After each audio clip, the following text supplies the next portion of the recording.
Sir వాలంటీర్ల విషయంలో ఇప్పటికి కూడా ఒక గందరగోళమే ఉంది సార్. ఏపీలో చూసుకుంటే వాళ్ళు ఉంచాలా తీసేయాలని చెప్పేసి కొంతమంది ఉంచాలి అంటున్నారు, కొంతమంది లేదు తీసేయాలంటున్నారు. ఇప్పుడు వాళ్ళపైన ఏదో కేసు కూడా వేశారు కోర్టులో అని అంటున్నారు కదా, మరి ఏంటా కేసు? దాని ప్రభావం వాలంటీర్ల పైన ఏ విధంగా ఉంటుందంటారు?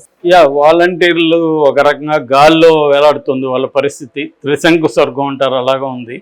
అంటే చంద్రబాబు ముందు నుంచి కూడా వాలంటీర్ల మీద మంచి అభిప్రాయం లేదు. ఆ వ్యవస్థ పనికి మాలినది అనేది ఆయన అభిప్రాయం. దాన్ని ఓపెన్గానే చెప్పాడు. ఇంకా పవన్ కళ్యాణ్ నెక్స్ట్ టైంకి వెళ్ళి వాలంటీర్లని చాలా నీచంగా కూడా ఆయన మాట్లాడాడు. వాళ్ళు అమ్మాయిలను ఎత్తుకెళ్ళి వాళ్ళలాగా ట్రాప్ చేస్తారు అమ్మాయిల్ని, అమ్మాయిల సమాచారం సంఘ విద్రోహ శక్తులకు వాలంటీర్లు అమ్ముతున్నారని కూడా ఆయన బాంబు పిలిచాడు. సో మొదటి నుంచి కూడా ఈ కూటమిలో ఎవరికి కూడా వాలంటీర్ వ్యవస్థ మీద మంచి అభిప్రాయం లేదు. రెండవది, చంద్రబాబు ఆయన గతంలో చూసినా ఇప్పుడు చూసినా జగన్ అంటే ఆయనకు పడదు. ఇప్పుడు జగన్ పథకాలను ఏవి కానీ కంటిన్యూ చేయడు. ఆయన వాటిని మార్చేసి ఇష్టం వచ్చినట్టుగా మార్చేస్తాడు. అలాగే వాలంటీర్ వ్యవస్థను కంటిన్యూ చేస్తాడంటే ఎవరు నమ్మలేదు, కానీ వాలంటీర్లు నమ్మారో మరి తెలియదు ఆయన. అందుకని వాలంటీర్ వ్యవస్థని మనం యాంటీగా ఉంటే మనకి నెగిటివ్ వచ్చేటుందని తెలిసి ఆయన మళ్ళీ ప్లేట్ ఫిరాయించాడు. ఒక పక్క ఏమో వాలంటీర్లు నేను కంటిన్యూ చేస్తాను, వాలంటీర్ వ్యవస్థని వాళ్ళకి 10,000 ఇస్తాను, 5,000 ఏం సరిపోతాయని వాళ్ళ పట్ల కన్సర్న్ చూపిస్తున్నట్టుగా మాట్లాడాడు. రెండో వైపు నిమ్మగడ్డ రమేష్ కుమార్ లాంటి వాళ్ళతో కేసులు వేయించి వాలంటీర్లని ఆపిచ్చేశాడు. ఈ రెండు కూడా ఆయనే చేశాడు. So that is politics. పాలిటిక్స్లో ఇక్కడ చాలాసార్లు చెప్పాను, పాలిటిక్స్లో నీతి అవినీతి మోరల్స్ అనేవి ఏమి ఉండవు. గెలుపు ఓటమి, నీది సక్సెస్ఫుల్గా నీ స్ట్రాటజీ వర్కౌట్ అయిందా లేదా అనేది ఇంపార్టెంట్. కాబట్టి చంద్రబాబు అలా వేశాడంటే ఆయన అవును ఎవరైనా వేయగలిగితే వేస్తారు, అలాగే ఆయన వేశాడు. అంటే జగన్ బలాలు ఏవైతే ఉన్నాయో దాన్ని ఎలా దెబ్బ కొట్టాలని చంద్రబాబు చాలా పకడ్బందీగా ప్లాన్ వేశాడు. సక్సెస్ అయింది కూడా. ఆ తర్వాత ఎలక్షన్ ముందు వైసీపీ వాళ్ళు ఏం చేశారంటే, చంద్రబాబు నిమ్మగడ్డ రమేష్ కుమార్ ద్వారా చేయించాడు కాబట్టి వాలంటీర్లంతా కూడా కోపంగా ఉన్నారు. తమకి యాంటీగా చంద్రబాబు ఇలా చేస్తున్నాడు. దాన్ని ఉపయోగించుకొని వైసీపీ వాళ్ళు ఏం చేశారంటే, మీరు రిజైన్ చేసేయండి, రిజైన్ చేస్తే మీరు మీ ఇష్టం వచ్చినట్టు ఉండొచ్చు, మళ్ళీ మనం రాగానే మిమ్మల్ని తీసుకుంటాం, కంటిన్యూ చేస్తామని హామీ ఇచ్చారు. ఎందుకంటే వ్యవస్థను తీసుకొచ్చిందే జగన్ కాబట్టి వాలంటీర్లు కూడా చాలామంది జగన్ వైపే మొగ్గు చూపారు. 2,65,000 మంది వాలంటీర్లు ఉంటే దాంట్లో 1,03,000 మంది వరకు రిజైన్ చేసేసారు. రిజైన్ చేసి వాళ్ళు ఎంతమంది పనిచేశారు వైసీపీకి అనుకూలంగానే తెలియదు, కానీ కొంతవరకు అయితే పనిచేశారు. ఓట్లు వేయించడంలో, ముసలివాళ్ళని తీసుకెళ్ళి ఓట్లు ఇవన్నీ కూడా ఈవెనింగ్స్ చేశారని మనకి చాలామంది రివ్యూల్లో కూడా చెప్పారు. అయితే దాని తర్వాత గవర్నమెంట్ మారిపోయింది అనూహ్యంగా. ఇప్పుడు సరే రిజైన్ చేసింది 1 lakh ఉన్నారు, ఇంకా 1,60,000 రిజైన్ చేయలేదు కదా. మరి వాళ్ళు సరే మీరు వైసీపీ మాట రిజైన్ చేశారు కాబట్టి మీకు ఇవ్వనంటే ఒక అర్థం ఉంది. మిగతా 1,60,000 కన్నా ఇవ్వాలి కదా. అది కూడా ఏమీ పట్టించుకోలేదు చంద్రబాబు. పట్టించుకోకుండా రోజుకు ఒక లీకులు వదులుతూ రకరకాల గందరగోళాన్ని క్రియేట్ చేస్తాడు. మినిస్టర్లంతా కూడా అచ్చెన్నాయుడు కావచ్చు, వాలంటరీ శాఖని మెయింటైన్ చేస్తున్న అతను కావచ్చు, వీళ్ళందరూ ఏం చేశారు, మీరు వెళ్ళి వైసీపీ మీద కేసులు పెట్టండి, మిమ్మల్ని బెదిరించి రిజైన్ చేశారని కేసులు పెట్టి రండి అన్నారు. వీళ్ళు వెళ్ళి చాలా చోట్ల కేసులు పెట్టారు. పెట్టినా కూడా వెళ్తే కూడా ఇప్పటికి కూడా ఏమీ వీళ్ళు తేల్చట్లేదు. తేల్చపోగా కోర్టుల్లో వీళ్ళే పిటిషన్లు ఇస్తున్నారన్న విమర్శ కూడా ఉంది. ఇప్పటికీ 2 రకాల పిటిషన్లు వచ్చాయి.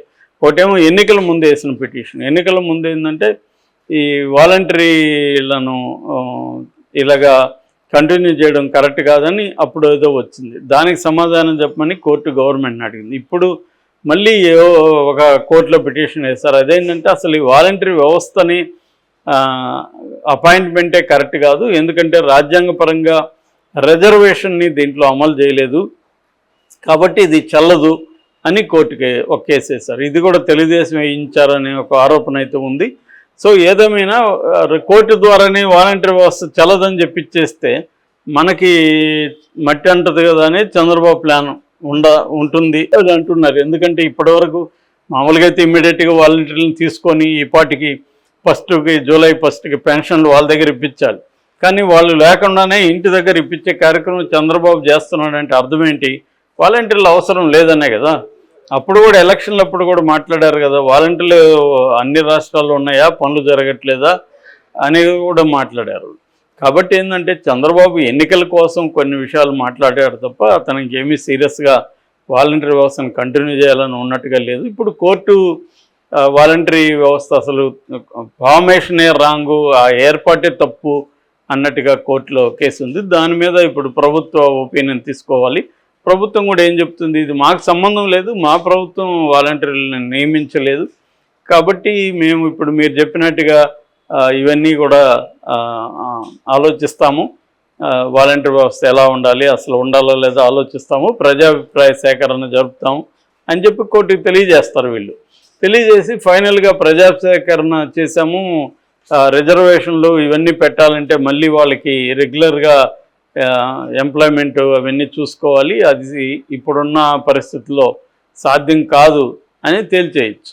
ఓకే, సో ఇది పాజిబిలిటీ ఎక్కువ ఉంది. అంటే చంద్రబాబు తెలివిగా తాను ఇవ్వనని చెప్పకుండా కోర్టుల ద్వారా వాలంటరీ వ్యవస్థని కోర్టుల ద్వారా ప్రశ్నింపజేసి, సో ఇది సాధ్యం కాదు, ఇది అసలు వ్యవస్థ రాంగు, జగన్ చేసింది వాలంటీర్లను పెట్టకూడదు, జగన్ వాలంటీర్లకు అన్యాయం చేశాడు, తెలిసే చేశాడు, కోర్టుకు ఎప్పుడన్నా ఇదవుతుందని జగన్ మీద వేసేసి నెపమంతా వాలంటీర్లు మీకు నేనైతే ఇద్దామనుకున్నా, 10,000 కూడా ఇద్దామనుకున్నా, స్కిల్ డెవలప్మెంట్ చేసి మీకు ఇంట్లో కూర్చొని 40,000 సంపాదించుకునే ప్లాన్ కూడా నేను చేశాను, కానీ ఆ జగన్ చేసిన పనిమాలిన పని వల్ల నేను మీకు వెళ్ళలేకపోతున్నా, ఎందుకంటే జగన్ రాజ్యాంగ విరుద్ధంగా వ్యవహరించి మమ్మల్ని పెట్టాడు, అప్పుడే కానీ అన్నీ చూసుకుంటే ఇబ్బంది లేదు, సో ఇప్పుడు నేను అవన్నీ చేయలేను, ఎందుకంటే రాజ్యాంగం నన్ను అనుమతించదు, కాబట్టి నేను ఇవ్వలేకపోతున్నాను, కోర్టే చెప్పింది చూడండి అన్నట్టుగా రేపు పొద్దున చేతులు ఎత్తేస్తాడు అనేది ఎక్కువ మంది అంటున్నారు. అట్లాగే సచివాలయ వ్యవస్థను కూడా ఖచ్చితంగా మార్చేస్తాడు చంద్రబాబు. జగన్ పెట్టిన ఏ పథకాలను కూడా యాజ్ ఇట్ ఈజ్ కంటిన్యూ చేయడు, వాటిని మార్చేయడం, వాటిని తన పద్ధతులకి తిప్పుకోవడం. తర్వాత ఇంకో ప్రాబ్లం ఏంటి చంద్రబాబుకి, ఇప్పుడు వాలంటీర్లకి 5,000 ఇస్తున్నారు, 10,000 ఇస్తానన్నాడు, 10,000 ఇస్తానన్నాడు, 10,000 కానీ నిజంగా ఇచ్చాడు అనుకో, అదొక బర్డనే కదా ఆయనకి, ఎందుకంటే ఆల్రెడీ 1,20 కోట్లు పర్ ఇయర్కి ఆయన చెప్పిన సూపర్ 6కి అవసరం అని మింట్ లాంటి పత్రికలు చెబుతున్నాయి, ఓకే, సర్వే చేసి. సో అట్లా ఉన్నప్పుడు ఎక్కడి నుంచి తీసుకొస్తారు 1,20 కోట్లు పర్ ఇయర్ అంటే, మిగతా అమరావతికి ఏం పెడతారు, డెవలప్మెంట్కి ఏం చేస్తారు, రోడ్లు లేవని గోల్ చేస్తారు, ఇప్పుడు రోడ్లు వేయాలి, జీతాలు ఉంటాయి, రెగ్యులర్ గవర్నెన్స్ని నడపడానికి కావాల్సిన నిధులు అవసరం, అట్లాగే అప్పుల మీద వడ్డీలు కట్టాలి, ఇవన్నీ ఎక్కడి నుంచి తీసుకొస్తాడు. సో దీనికోసం ఏం చేస్తారు, ఏది ఇబ్బంది లేకుండా కట్ చేయొచ్చు అనేది చూసుకొని అందులో కట్ చేయడం. ఇప్పుడు మహిళలకి 2,500 ఇస్తానన్నారు, మళ్ళీ దానికి ఒక ఫిట్టింగ్ పెడతారు, ఆ ఇంట్లో వేరే స్కీము తీసుకుంటుంటే ఇది లేదంటారు, ఆల్రెడీ ఆ ఇంట్లో పెన్షన్ పెద్దవాళ్ళు ఉంటే ఇది లేదంటారు, అలా కొంతమంది ఫిల్టర్ అయిపోతారు, అలాగా కొన్ని ఇంకా పెడతారు, స్కూటర్ ఉంటే లేదంటారు, ఫోన్ ఉంటే లేదంటారు, ఇలాగేవో పెట్టి వాటిని డైల్యూట్ చేసే కార్యక్రమం మొదలు పెడతారు. ఎందుకంటే అదర్వైజ్ ఇవ్వలేరు, పథకాలనేవి హామీలు అనేవి ఎలక్షన్ కోసం ఇచ్చారు తప్ప వాటిని అమలు చేయడం అనేది చంద్రబాబు సాధ్యం కాదని ముందే తెలుసు. ఇక్కడ కూడా ఇప్పుడు మనం చూస్తున్నాం, తెలంగాణలో కూడా అదే జరుగుతుంది. ఇప్పటి వరకు వాళ్ళు చెప్పిన పథకాలు ఏవి కూడా ఫుల్ ఫ్లెడ్జెడ్గా అమలుకి ప్లాన్ చేయట్లేదు.